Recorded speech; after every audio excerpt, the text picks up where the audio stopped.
This is about program evaluation, and I'm sure before you came in you went, oh, I really want to go do program evaluation. Program evaluation has a really bad reputation, and hopefully by the end of this session you'll feel that it is an incredibly powerful tool to help you achieve the best outcomes possible for your organization and the best possible outcome for your clients. And of course for your funders. So we're going to look at a couple of different scenarios. I'm going to give you an example of the Connections program, which is one of the programs that I run through the division that I work for and do a lot of evaluations on. And I do encourage you and invite you to ask questions at any time. This is your session. Stop me whenever you have something that you'd like answered. And I was even hoping that before the end of this, if you have some grants that you're writing and you're not quite sure, some programs, and you're not sure how to evaluate them, we can talk about it here together and do some brainstorming and maybe give you one or two really helpful things to take away from here.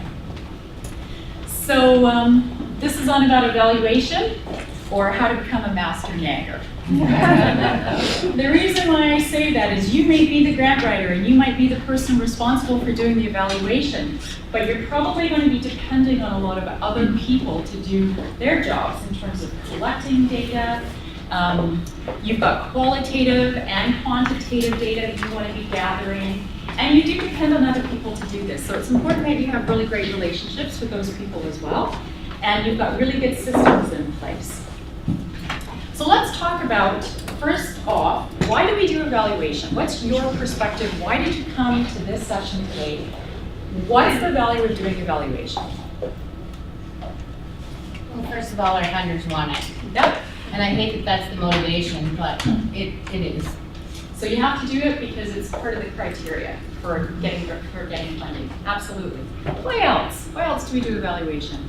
You want to make sure you're actually accomplishing what you're saying you're doing. Yes, that's the most important thing. You say you're going to do it. How do you know that you are doing it? You evaluate. Okay, what are the reasons? Identify your best practices. Identify your best practices. What's working? When you do evaluation, you figure out what's working, what's helping you achieve those outcomes. What else? What's the flip side of that? Our failures or our flaws. Yeah, you know what's not helping you achieve the things you did. So if you're going to be investing time in a program and resources, whether it's money, whether it's people, you want to make sure that that investment is yielding the best results, the best outcomes. So don't be afraid when things don't work out, when your evaluations say, we're not achieving our goals, because that's a fantastic learning opportunity to adjust your practice or adjust your tools. Maybe your tools are saying it's not working, but you're going, I know it is, I know it is.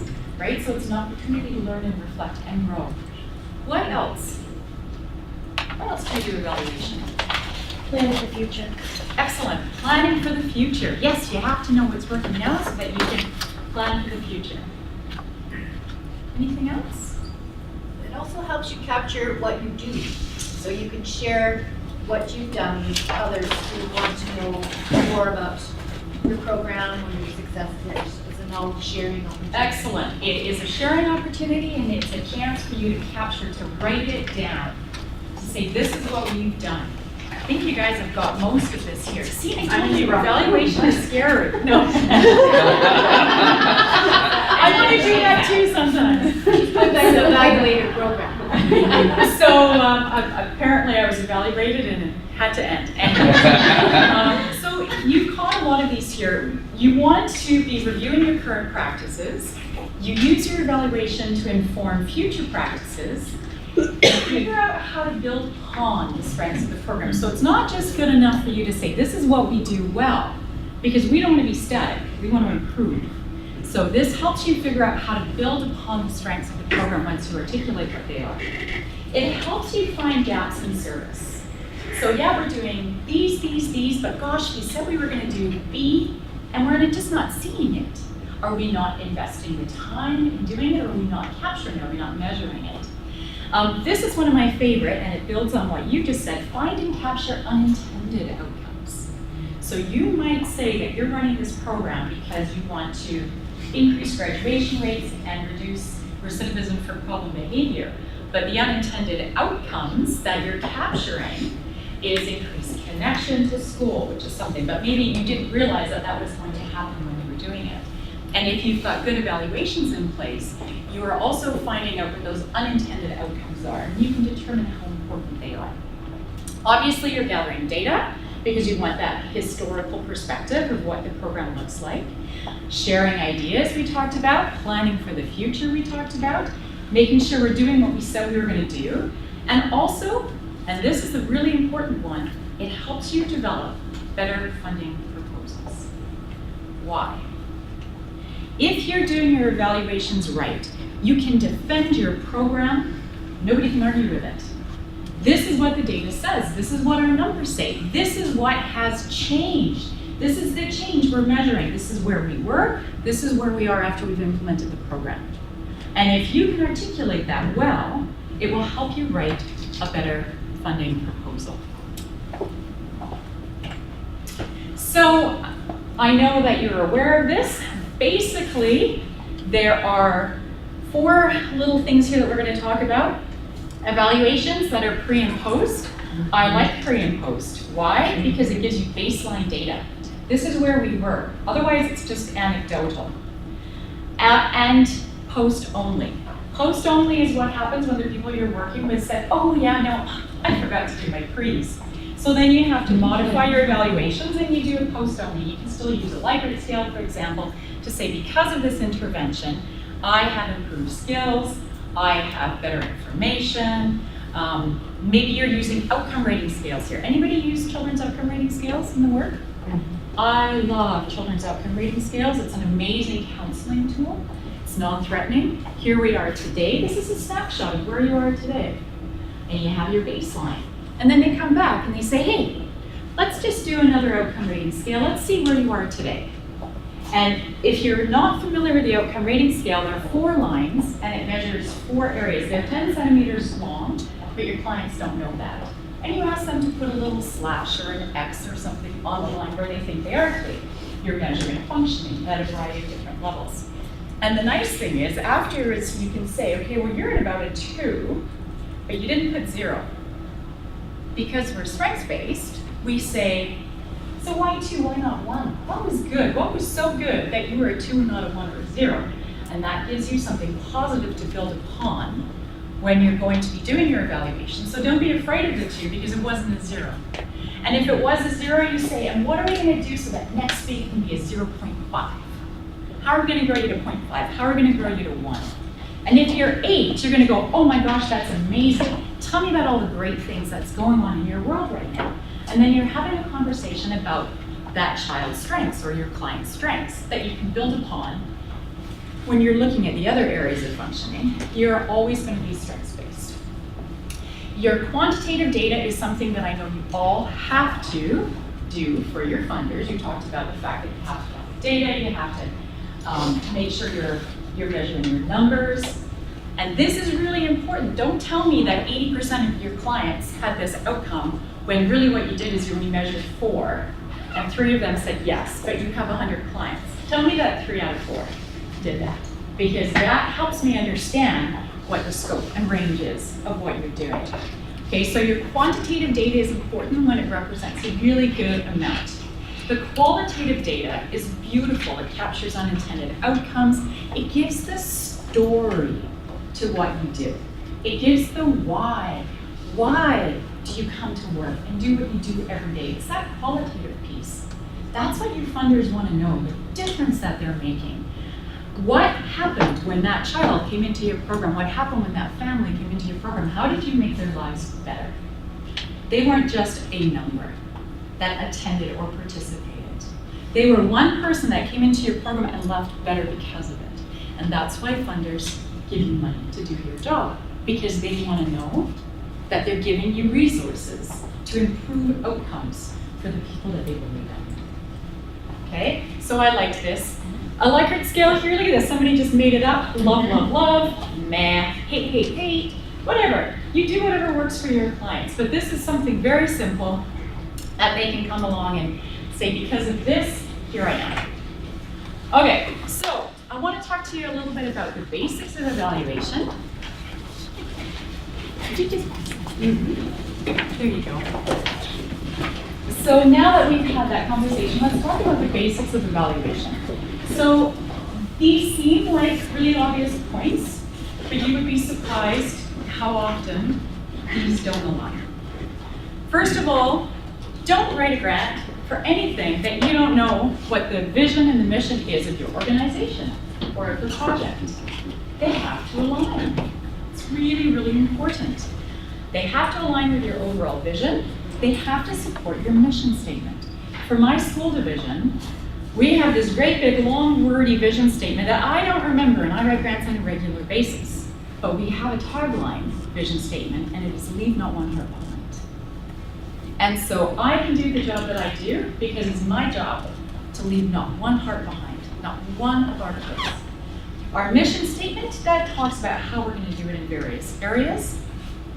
And then make sure what you say you're going to do, you measure. Measure your intended outcomes. Okay, that's super basic, super simple, but if you don't do that, you're not going to be able to write a good grant proposal, and you're not going to be able to evaluate it. Okay, so a few more basics here. This is so important. Know who your stakeholders are. So you might think that my stakeholders are just kids. They are very, very important stakeholders who I need to be evaluating. But my stakeholders are also the administrators in the school, because if my connections program is effective, they're not going to have to be intervening in a disciplinary fashion as often.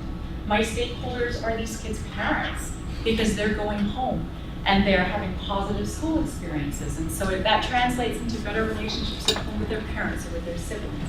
It might even be the extended community. We've got Jay Neufeld from Alberta Health Services, Addiction and Mental Health. He comes right into our school and he works with our vulnerable kids. He's a stakeholder. I talk to him. What are you finding?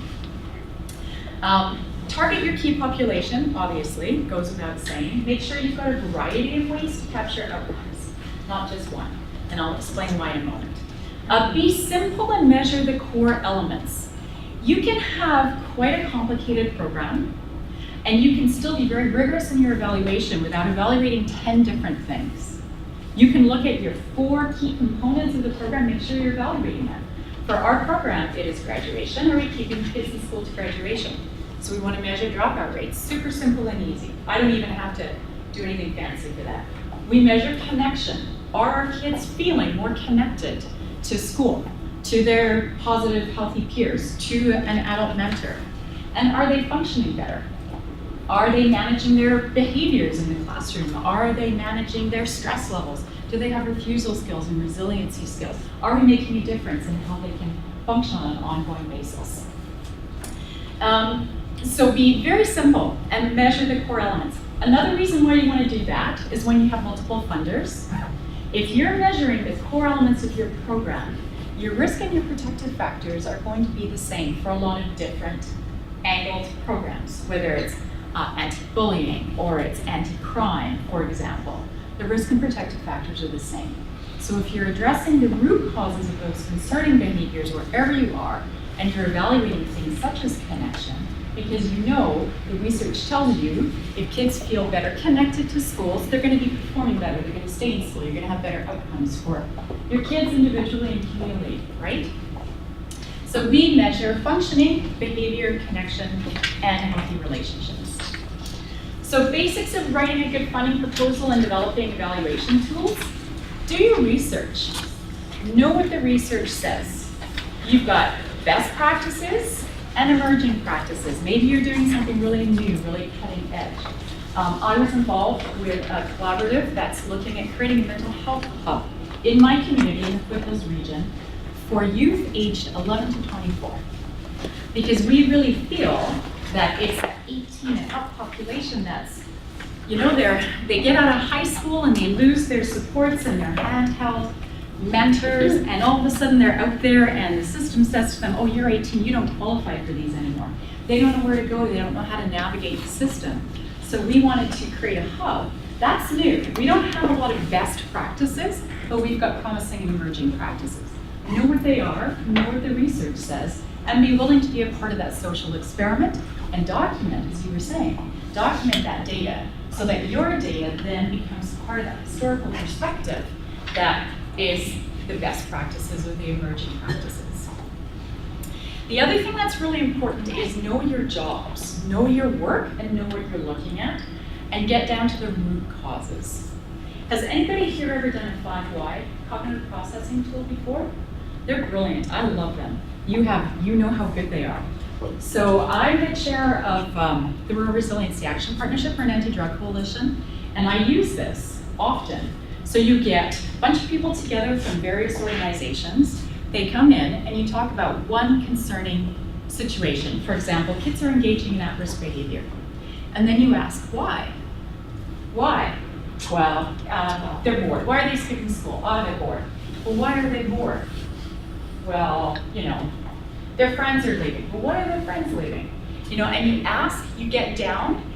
Your third why is usually the one that we tend to look at as educators and service professionals. We tend to say, okay, the third why would be they don't have friends. Oh, well, we just need to create situations where they can be friends. Well, why don't they have friends? Because they don't have social skills. Why don't they have social skills? That was never prioritized. That was never part of it. Okay, so then your root cause is the fact that these kids are leaving because they don't actually have healthy, positive social skills.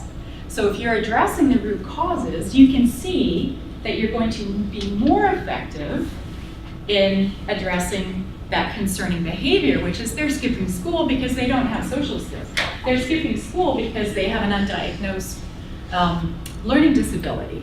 You get past that they don't have a friend piece of it, which is great. Do address that as well, but you're not going to actually change the concerning behavior unless you get to the root cause. So you might have some tools that you know how to use to get to the root cause. Otherwise, you can send me an email and I can give you some resources as well, but that's always really helpful. Okay, so this is really important. Evaluation is required at all three levels: assessment, intervention, and follow-up. It's going to look different.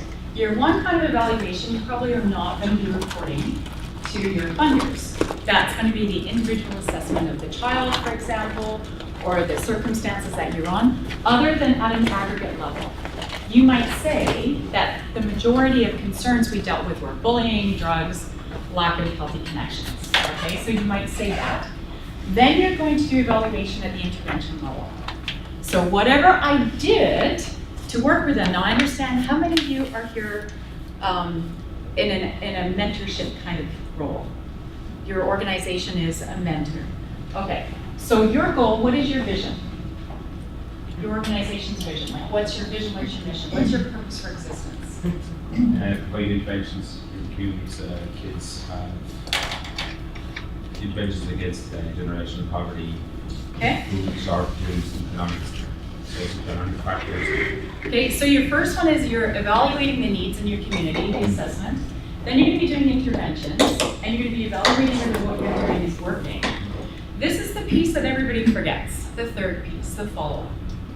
This is the post-post data, short-term, mid-term, long-term goals that you ultimately know is making a difference. So make sure whatever measures you're developing, you have a way to capture that. Now, if you're running a program and it's just started and it's been a year, you're not going to have really effective long-term.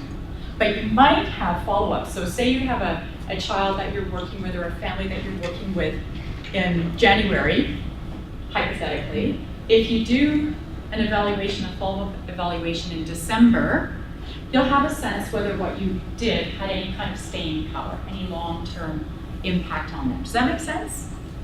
Yeah? Okay. So whatever you're doing with your evaluations, make sure you schedule in, don't just say you're going to do it and plan it and write it down. Schedule in your long-term impact and create systems to measure it. So we have kids going from junior high to high school, and we've got a way to capture the outcomes for the kids that we intervene with in grade 5, 6, 7, 8, all the way to grade 12. And was the fact that they were involved with connections helpful to them throughout their academic career? We can monitor interventions and suspensions, and we can see all sorts of things. And I can tell you that the program works long term. The program's been around for 6 years. So we have our grade 7s graduating. It's pretty cool. Here's the best point I can give you today. Seems really simple, maybe you already do it. If you don't, do it. Ask yourself the question today. If we implement all our strategies and they work, how will we know? What is it going to look like at the other end? What's it going to sound like? What's it going to feel like at the other end? For you as a program, for your staff, for your clients. What is it going to look like? Stand at the other end, get over there, you've got a healthy child, they're involved with community, whatever it looks like, whatever aligns with your program, and then work backwards. Okay, so we've got this healthy child, they're functioning really well, they have refusal skills, they've got resiliency skills, they've got a good friend that they can talk to. So what did I do to get there? What did I need to have in place? And your MO doesn't have to be the same. I have the connections program in Brooks. I have it in High River, I have it in Otos. And those three communities are really different. Very different. My program has the same outcomes and the same vision and the same mission. And what we do to get there is quite different, right? We have similar kinds of interventions, but how we implement them is a little bit different. We've definitely got some really cool opportunities to do some cultural work in Brooks. We've got high mental health needs in High River. We have the highest number of referrals to hospital for suicide, attempted suicide, completed suicide in High River. And it's both school divisions, because I work with both, than any other community right now in Alberta. And that is post-flood. That is 5 years post-flood, when families have come out of survival mode, and they're dealing with the realities of the dissolution of marriages, of increased domestic violence, of all sorts of issues. Homelessness, they're back in, and now they've kind of pulled it all together. Families are really struggling right now. So we know that our needs are different there.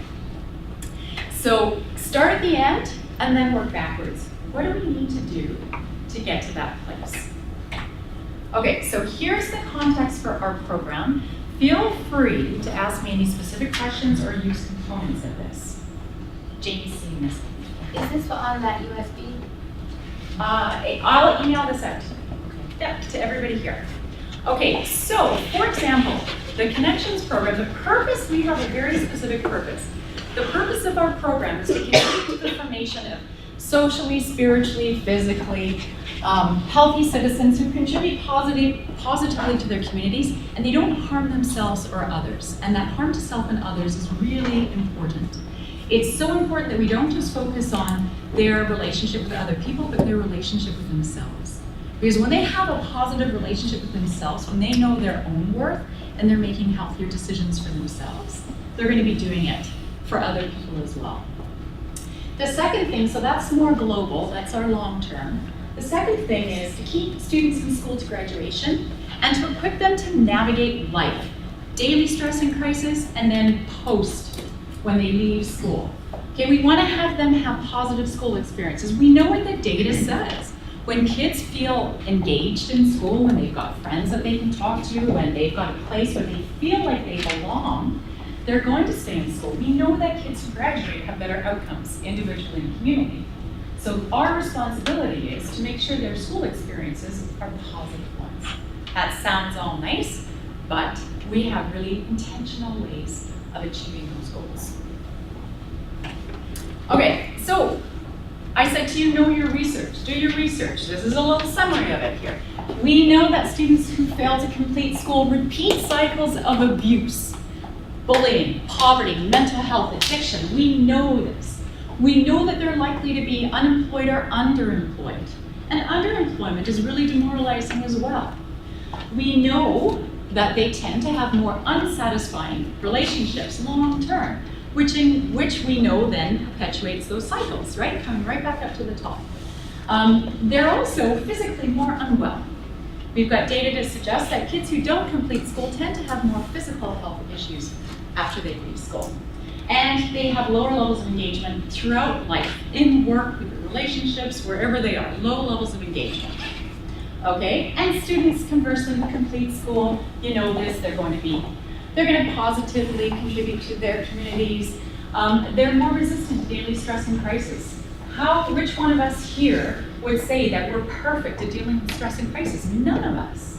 None of us. So let's enhance people's chances of dealing with it better by giving them some basic tools, by keeping them in school, by having supportive relationships, positive, healthy relationships. Okay, and we know that they're more confident. And I'm a strength finder coach, so strength-based solutions and confidence is really important to me when I'm working with kids and my clients. So what do we do to address concerning behavior? So I talked to you about the root causes of concerning behaviors. So to do this, we keep them in school to graduation, which means that we do in-school suspensions. I mean, we don't know, how stupid is that? You got a kid who's in trouble, and they come to school finally, and you go, get out of here, for 5 days, don't come back. Go home, smoke some weed, go, we're not gonna say that, but they're gonna go, woohoo, I'm gonna sleep in, I'm gonna do whatever it was that I got in trouble for in the first place, right? And so we don't want kids to be more marginalized or more isolated, so we keep them in school to graduation. We really focus on reducing absenteeism. Because of this program, we have policy changes in our division to deal with attendance. In our junior high, where attendance was a real issue, we have no issues with attendance. Like, that's almost unheard of in schools. Yeah, it's fantastic. We've changed our monitoring and our responding practices, and we have different policies, and we have more one-on-one kind of conversations with families and what we do to support you. We have connection workers who go pick up kids at their home. It's fantastic. We engage students in healthy activities and in inclusive environments. So our LGBTQ clubs, for example, they're inclusive clubs. All of our programs are designed to be inclusive. We have video game clubs. We've got knitting clubs. We've got the Manly Man Book Club. We've got whatever. We've got all sorts of cool things. Oh yeah. We've got all sorts of cool programs that we run so that a particular demographic can feel connected and feel like they have a place where they belong. One of our high schools, we have a connections lounge. It is the coolest place in any of our schools. You'll see your grade 12 student council president there with your most marginalized kid, and they're just all in there together making popcorn or having sandwiches, and just, it's a safe place for any student to go and they can talk to the connections worker. The biggest focus of our program is healthy relationships. Our connection workers are masters at forging healthy relationships. And I imagine that all of you in your work here, you've got that too. You wouldn't be in the kind of work that you're in unless fostering those healthy relationships was not something that you're good at. So anybody here familiar with restorative practices? All of our administrators, our connection workers, our family school liaison workers are all educated in how to use restorative practices to repair the damage caused by harmed relationships. So the amazing thing is we had a student steal a teacher's camera, and that teacher had gone to Hawaii with their family and taken all these pictures, and that staff's parent was there, and a week after they came back, that parent died. And so this particular teacher was devastated because those pictures were all that they had left of their parent. And so it was tragic. And so what happened in this restorative session is that the student and the teacher had an opportunity in a facilitated environment to talk about that. These two are just inseparable.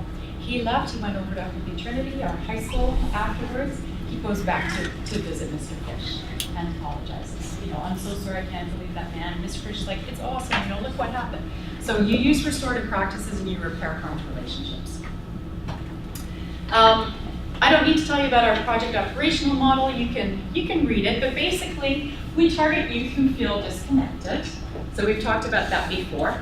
Know who your targeted group is and know how to access them, know how to get the referrals in. How many people here depend on referrals from other agencies or organizations? Yeah, you do? Who do you do referrals for? We actually usually have school staff select for us, which is sometimes a good fit and sometimes it isn't. And it's mostly because we haven't had consistent definition of what it could fit for our program. Okay. So coming back to defining, knowing who your stakeholders are, knowing what your purpose is, and having a clear definition of it, right? Excellent, thank you. So this is what we do. We have a number of interventions at 3 different levels of the intervention triangle. I'm just doing a time check here. So when we first started with our program, most of the work that we did was at the top of the triangle. It was in the targeted area. It was the one-on-one. We started with in-school suspensions, and we sat with kids in the class or in our office. They were removed from class, and we got down to the root of what was going on. So whatever the behavior was that they were given this in-school suspension, that's not what was really going on in their life. Mom and dad separated, or they moved, or somebody had broken up with their boyfriend, or they were worried about their 2-year-old brother because they were being evicted. You know, there's stuff going on. Find out what's going on in their lives. Address the root cause of that concerning behavior. Then the behavior tends to disappear. I used to cover suspensions when the connection workers were not available. I remember I had this one girl, and at the end of the session, she says, "I'm so glad I was suspended. It was the best day of my year." Hey, come on. You know, what kid's gonna say, "I'm so glad I was suspended"? But she had the chance to sit with a caring adult who said, "Okay, what's going on? You know, so tell me about your family. Oh, you've got a 2-year-old brother. Oh, well, hang on. Does your mom?" Well, her mom was not able to navigate the systems, didn't know where to go to get help. So the best way that I could help this young lady was give her mom a call and go, "Hey, you know, Sarah was telling me blah, blah, blah. Would you like," "Sure, perfect, done," you know? That's how you build relationships that are effective, where you can address the concerning behavior. And then you have a trust relationship that you can leverage later on. So your targeted interventions are really important. Restorative conferences fit up there, the counseling, the mentoring. Counseling and mentoring really different in our program. If you want to know how it's different, just ask. Parent consults, addiction support. I do strength finder assessments. And I'm going to tell you something. This is really important. Anybody here familiar with strength finders? Okay, good. So, you probably have always looked at the positive side of strengths. If you've got a child with a command strength, these are your ODD kids. These are the kids that are going to resist authority. So what you're often seeing manifest is the shadow side of those strengths, right? You're seeing the concerning behaviors. If you can look at a concerning behavior of anyone in your life and figure out what strength that's attached to, or if it could be harnessed and guided, what's the positive thing that could come from it? It's transformational for relationship. It really is at all levels. And that's kind of that one-on-one piece there. So I'm just going to give you that as an aside anyways. Always figure out a way to take any kind of a negative situation and figure out how you can build on that. When I work with these kids and I do their strength finder assessment, and I know the strengths really well. I've been a coach for over 10 years, and I'll go, "Oh my gosh, you've got these 2 strengths. You have holes in your wall at home." "Oh, yes, I do. How do you know?" Because I know what those strengths look like, interplay, right? And then when you can tell them that that's a strength, they're ready to come back to you and have some conversations about how to improve. The selected, these are your groups. So we'll look at a kid before they're getting in trouble, and we'll say, you know, we need to find a way to target these kids to get them into a group.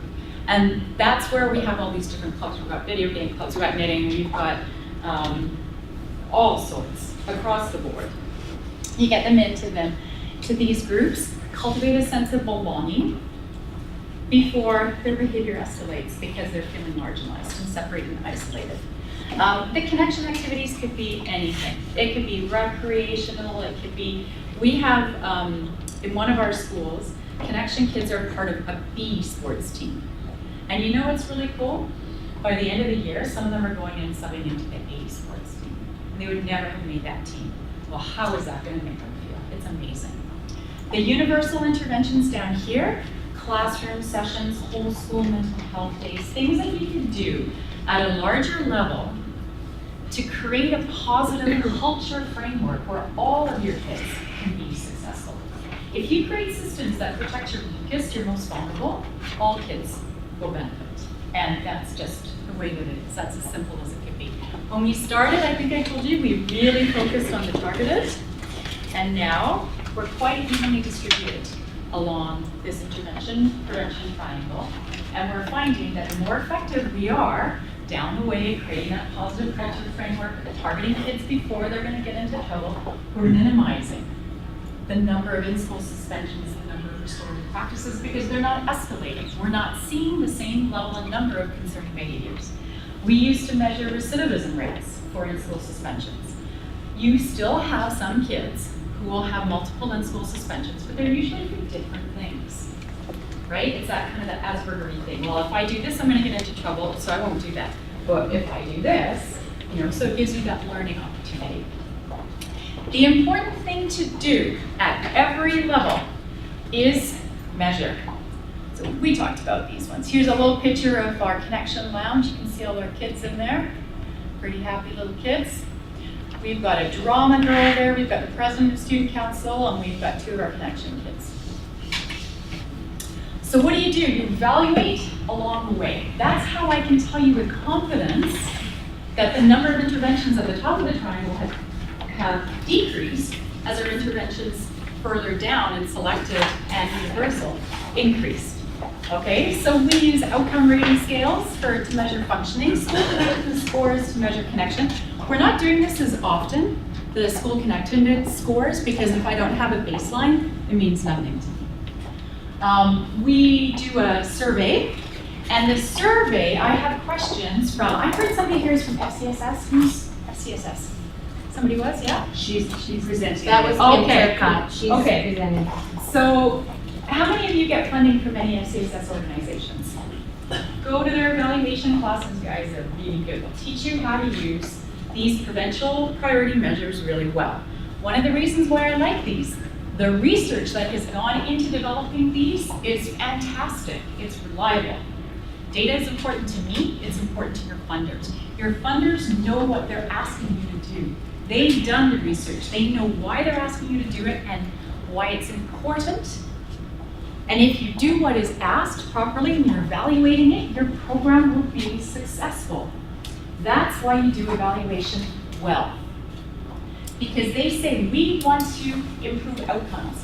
You say, how can I improve those outcomes by doing this? If you're evaluating properly and you're seeing that you are, that means you're achieving your goal, you're improving well-being for kids, you're being successful. Are you seeing the link now between really good evaluation and kids' outcomes?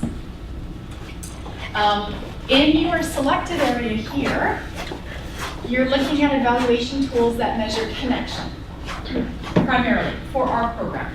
So because of their involvement in these groups, are they feeling more connected to kids?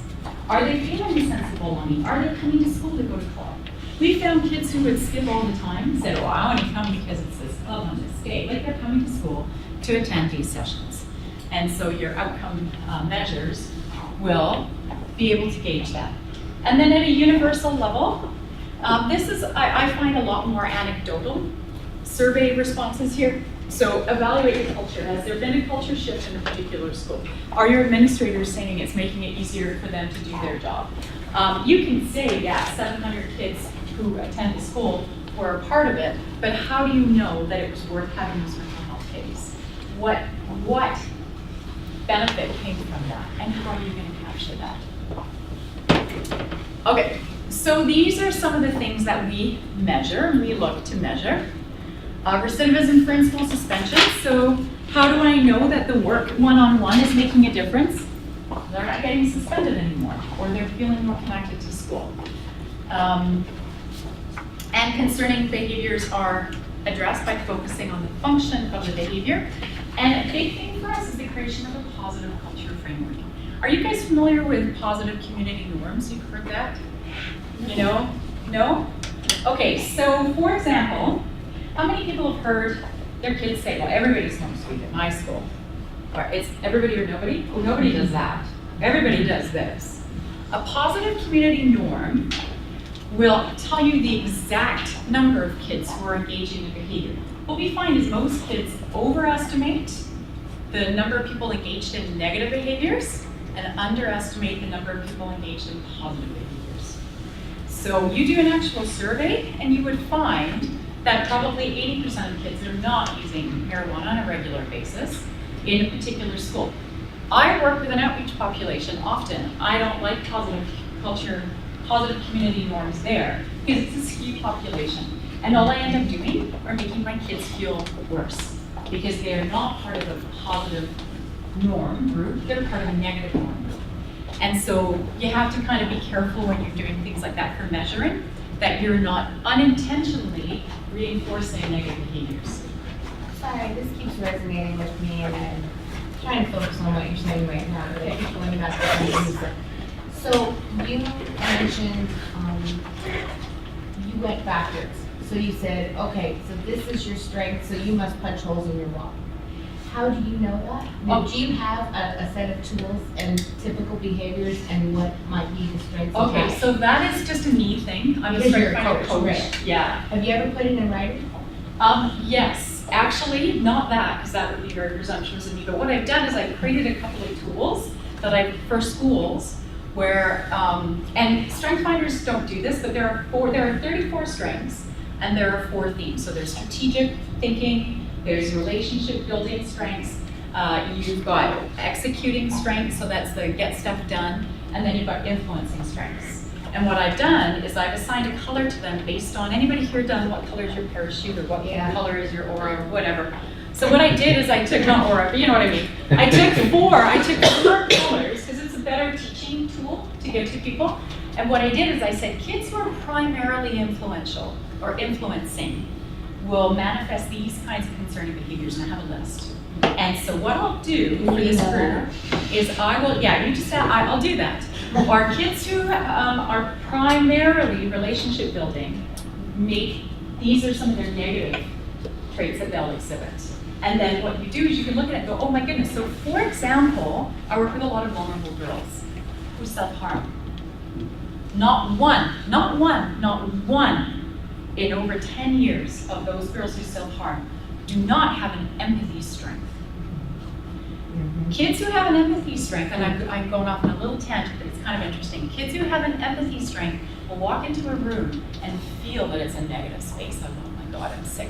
Think of kids with an empathy strength who come from a difficult home or have difficult relationships. It's painful for them to go in. So what they do is they create unhealthy boundaries to keep the world out. Self-harming behaviors are one of them. Boys who have an empathy strength might be swearing in a classroom, they're really prickly on the outside because they have to protect their little marshmallow inside because it hurts to be in their skin. So I know that about these kids, right? I know what the negative side of some of the strengths look like, and I'd be happy to share them with you just out of interest. Yeah, you know, absolutely. Kids who have strategic thinking, you know, they're your daydreamers. Kids who have relationship, their feelings get hurt and they might self-harm if they've got an empathy strength. Kids who are executing, they might show a lot of perseverating kinds of behaviors. And that repetitious stuff, that's like the executing, that's how they keep control over their lives. So I'm happy to send that out. It's kind of a little aside, but it's interesting. You're gonna look at it and go, oh my God, it is related that's to what you're that's saying, but I It is. just keep thinking about it. Yeah, Okay. no problem. But it is kind of neat because you'll see people that you know, you'll see yourself in there and you go, oh my gosh, that's me. That's my OCD. Yeah, there you go. So you've got some good gold in you. We had a, Oh, I'm had sorry. had a kid who was bullying quite a bit with other kids, and kind of taking the lead on bullying groups, encouraging the younger ones to do the bullying for her. Mm-hmm. And we recognized it, and we realized that she was a leader in our Bingo, group, that's in order it. to teach the younger kids to play the piano, because she enjoyed Brilliant. the piano. And that's part of the evaluation. Because you look at the concerning behaviors and you say, what's the positive thing here? And how can I cultivate that? That's what you do. So we do evaluation at all levels, and if you can capture it, it's brilliant. Thanks. Know your program goals. My long-term goals, basically, and your long-term goals should be your vision or mission statement. My long-term goal for the Connections program is that kids leave school and they're functioning really well. They're emotionally, physically, and spiritually healthy citizens. They don't harm themselves. They don't harm other people. And I also want to increase graduation rates. We have an amazing number of kids who go through the program and graduate. So we talked about primary evaluators there. So now some of the practical questions. Any questions so far on the program or any others that you may have? We have 15 minutes, we're on time here. So you may say to me, well, how do I develop evaluations when I have multiple funders because I don't want to be doing this all the time? If you take your time and set up really good evaluation tools and systems, and you do it regularly, it's easy. And at any time, you should be able to pull that data that you need. Okay, so do you remember I said to you, keep it simple. You want to keep your evaluation simple. You want to know who your funders are, and you want to know what their goals are, what's important to them. So for example, the FCSB grants, there we go. Family and Community Support Services, United Way, some various wellness funds. I just put a few examples down. What are their goals? Well, generally speaking, they want to provide support for vulnerable Albertans. They want to reduce violence. They want to improve the social well-being of individuals. They want to improve the social well-being of community. And they want healthy people in strong communities. Okay, so I can look at that and I can say my program, when it's effectively implemented, will do all of these things. I'm targeting the most vulnerable kids in our school, and they don't have a choice. These are kids at the top of the triangle who we will intervene with whether they want our intervention or not. We just make sure that it's such a positive experience for them that they come back and they access us again. Okay, so can your program achieve the goals that your funders want? If the answer is yes, then it's a good fit. If the answer is no, it's not. Look elsewhere. Okay, so know your funder goals. For example, here's human services business outcomes. Social outcomes are improved through prevention. Is your work preventative in nature? The Connections program is highly preventative. Okay, integrated service delivery improves Albertans' experiences navigating support systems.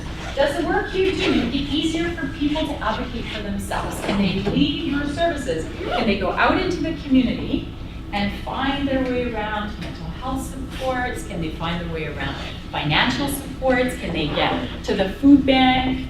Can they go somewhere and have somebody help them do a resume? Can they find the essential supports they need to be successful? And it is known that collaboration and partnerships strengthen community and strengthen and improve outcomes for kids. Are you involved?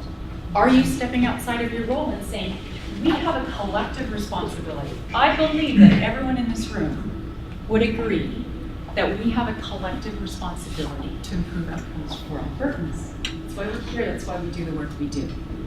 When we start thinking that way, it is so empowering because you are not left individually to solve the weight of the world. You are not here to solve all the problems, but collectively you can. If you're all running 1 mile and you don't know what anybody else is doing, you could all be running the same mile. If you're having conversations and you're all running a mile and there's 9 of you in a room, think of how much further you can take your client. You're each running your own, taking your client that way, and then sharing, right, responsibility for their well-being. And are you evaluating that? Of course. Once you know what your funders' goals are, be sure of your project goals and ask, are they in alignment? Okay, then look at some of your measures. For example, if your funder 8 priorities are violence reduction and healthy relationships, how are you going to accomplish that? We are going to do that through a number of activities, through direct tangible products and services. That's the how, that's our outputs. The outcomes is what can we change? Remember, what's different? What's different after you implement your intervention from before? How are you going to improve their well-being and how are you going to measure it? So what is it? Kids or our clients have increased awareness of services. They've got increased capacity themselves to navigate and to be successful. A big thing for us is we feel that social responsibility, that collective responsibility and the need to work with others. And so building capacity in our community has been a big part of what we do. And we've been very successful with that. Okay, so here's some basic things. Of course, you want to measure the number of participants in each activity. You want to note the number of surveys administered, the number of responses. If you get 100 surveys out and nobody does them, that's and that can happen, right? So you want to set it up so that you're giving out 100 surveys, you're getting back a pretty good percentage, and you want to note that. And then number of positive outcomes. So you could give out 100 surveys, get 2 back, and only one of them is positive. That doesn't really reflect 50% of everybody, of 1, 2 people, and yet you had 100 out there, right? So make sure that you're being really specific when you're recording your data. And here's my best line. This is what I tell my connection workers. If you can't measure it, to me it didn't even happen. And it didn't happen to our funders either. Because if I can't say that it was effective, or you didn't measure it, or it wasn't effective, it didn't happen. Anybody else? Does that allow for observation and anecdotal? Anecdotal, yes. Okay. Because even our funders, it allows for observation. Yeah, oh no, so remember I said there's 2 different kinds of data? But if you're not recording, or if you're not reporting on something, why did you do it? Why did you spend the time doing it? Why would you waste your time doing an intervention if you're never ever going to capture those outcomes, right? So that's really important. So don't be intimidated by this. I don't even think you can read it on your own, but here's an example of how I would report on something. So because of my involvement in the program, I had 4 schools. This one came on late, so I reflected the school was there. Okay, these are outcome reading scales, so 23 out of 33 showed improvement. 40 out of 43 at school C showed improvement, 93%, 30 out of 40, or 95%. Okay, and these were, outcome rating scales is just the targeted kids at the top. So I came over here, and if you're familiar with the outcome measures, provincial priority measures, you'll recognize I am more connected with others in my school. Overall program, here's your overall program results. These are some schools up in there in Italy. And so, you know, when I do this, I can have a look. This was year 2, I think, of the program. I used a really, really old one. So we had 5 responses for 90 unique clients, 13 for 466, just in one particular area. Okay, and so here we had, it would say 9 students, so 35 students, 80 events. So if you come down to in-school suspensions, for example, we had 48 students, 53 events. So you know that there were a few multiple suspensions in there, right? So a couple of kids, I think that was just 3 kids had multiple suspensions. So 13 and 44, is that just, was there barriers to receiving data? Sorry? Was there barriers to receiving some of that data? Is that why some of the ratios are so low? 13 out of 44, or were you just mentioning events, clients and events? Give me the, I'm sorry, which on one? the Is it on slide before? previous Yeah. slide, there's 38 out of, or Yeah. 30 out of 30 something. Yes. Oh, okay, so 23 students Yeah. out of 33 showed improvement on their functioning Oh, okay. and outcome rating scales. 40 out of 43 in school C, 38 out of 40 in school D. I didn't catch Right. that. Yeah, sorry. And then the other thing that we talked about earlier on, and thank you, you brought this up, planning for the future, right? So yes, we want to plan for the future. What might that look like? When you've got your data in front of you, you can look at your schools and say, we're seeing fantastic results in this school. We're not so sure about what's going on in that school. What's different? What can be tightened up? We're not afraid of bad data in the Connections program because we get together and we go, okay, we need to figure things out. This year, our data for Connections is unbelievable. And I think it's because we've never been afraid of bad results or bad data. It gives us a reason to talk, to improve our. One of the things that keeps on changing are the evaluation tools, the reporting tools. So now we have a shared Google Drive and a spreadsheet where I send out, I have to put it in their calendars once a month. My connection workers update all of their data in this spreadsheet. So it's always there for me. It makes it a lot easier.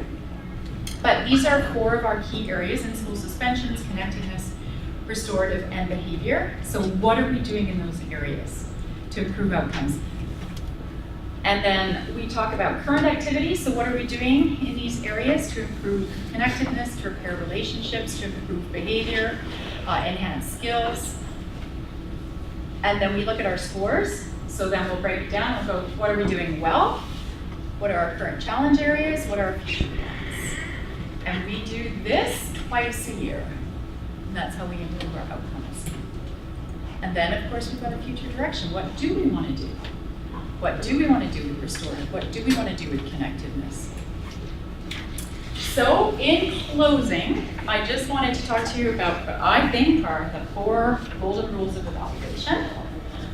If you're not going to use it, don't measure it. If you're not going to measure it, why are you even doing it? If you know what you need to do to get the outcomes that you want, do it, measure it.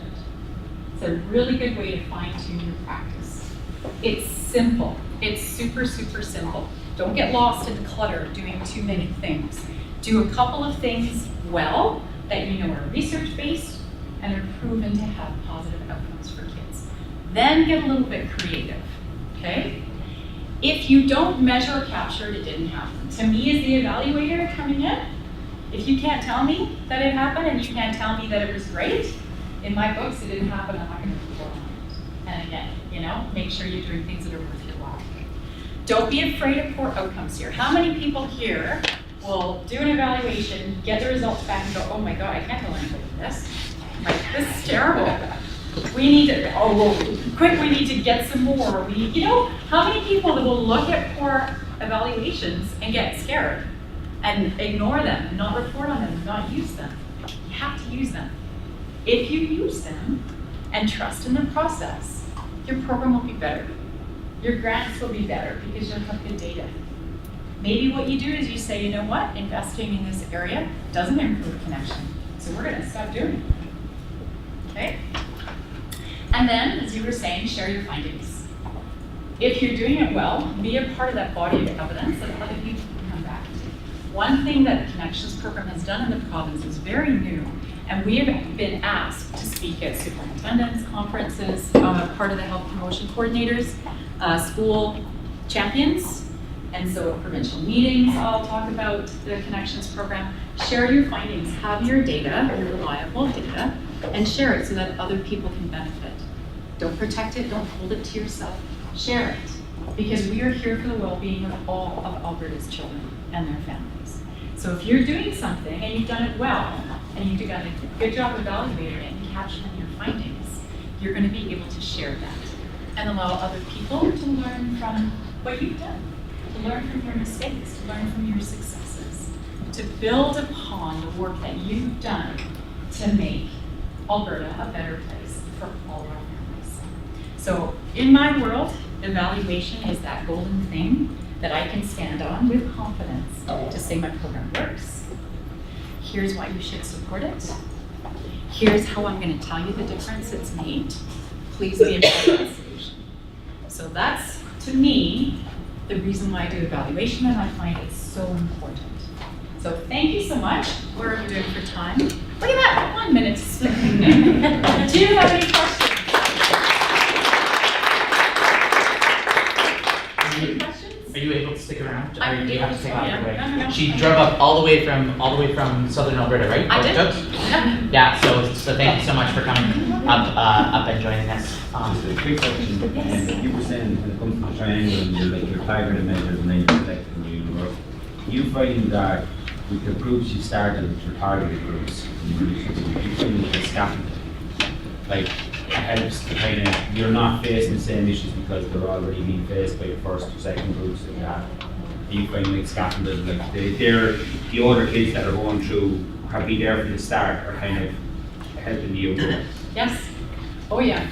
And it's interesting because the kind of interventions that are required or that are successful at junior high are not in high school. Kids are pretty different, in those 2 years or in those 2 areas.